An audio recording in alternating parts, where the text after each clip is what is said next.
mesti diambil oleh kerajaan membendung penularan wabak COVID-19.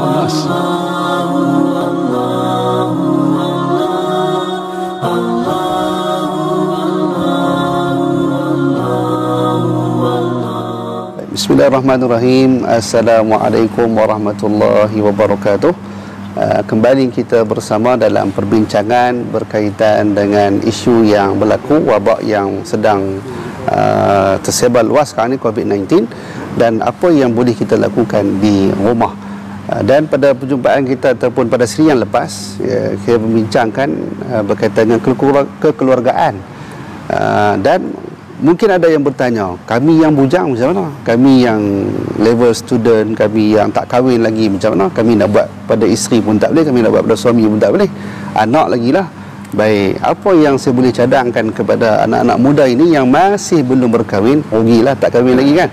Jadi ialah sudah pasti kita mempunyai ibu dan ayah, dan sudah pasti kita mempunyai kekeluargaan, ayah saudara, mak saudara dan sebagainya. Di sinilah kita ambil peluang untuk kita menjalinkan hubungan juga. Bukanlah maksud kita sebagai seorang ayah saja untuk memberikan kebaikan, kasih sayang pada anak, tapi kita sebagai anak juga perlu memberi kasih sayang kepada mak dan ayah kita. Dan itu peluang yang boleh kita ambil.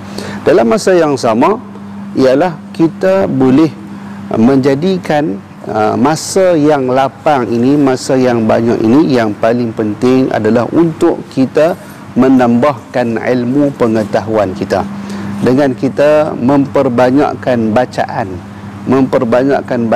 bacaan ilmu, bacaan yang berkaitan dengan saqafah ataupun yang disebutkan dengan knowledge yang berkaitan, supaya kita sebagai seorang anak muda, sebagai seorang pemudi, senantiasa kita menambah sesuatu yang baharu dalam kehidupan kita.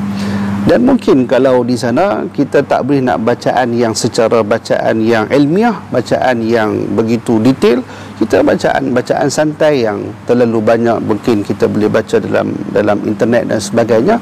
Yang paling penting adalah kita memanfaatkan masa yang ada supaya kita tidak menghabiskan masa dengan sia-sia. Ini apa yang saya boleh cadangkan kepada pemuda-pemuda yang boleh kita lakukan, insya-Allah. Selain daripada itu, yang boleh kita lakukan juga adalah dengan kita memperbanyakkan amalan-amalan sunat.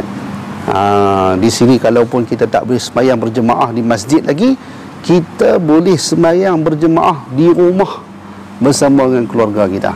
Dalam masa yang sama, kita boleh menambahkan lagi amalan dengan membaca Al-Quran. Kita letak minimal sehari satu muka surat, cukup bagi kita yang baru permulaan untuk melakukan amal ibadah. Kita buat sehari satu muka surat. Dan boleh juga kita dengan istiqamah melakukan setiap hari waktu pagi sembahyang duha 2 rakaat. Itu pun sudah memadai kepada kita untuk lakukan secara konsisten. Dan dalam masa yang sama, kita boleh membaca tiap-tiap malam surah Al-Mulk yang dibacakan pada setiap-tiap malam. Ini adalah salah satu daripada rutin yang boleh kita lakukan. Masa yang banyak, kita tak letih keluar bekerja dan sebagainya, ada tenaga yang banyak, dan tenaga ini kita gunakan untuk manfaatkan waktu-waktu kita untuk beramal sebagai muqaddimah, sebagai satu pemanas badan kita untuk bertemu dengan Ramadan yang bakal tiba tidak lama lagi, insya-Allah. Jadi positifkan fikiran kita, jangan kita stres, kita rasa terkurung. Sebenarnya jiwa umat Islam ini sentiasa bebas walaupun dia berada di dalam rumah, dan tidak bebas pada zahirnya, tetapi hatinya bebas dengan Allah Subhanahu wa taala. Wallahu alam. Kita bertemu dalam perjumpaan yang akan datang lagi, insya-Allah. Assalamualaikum warahmatullahi wabarakatuh. Allah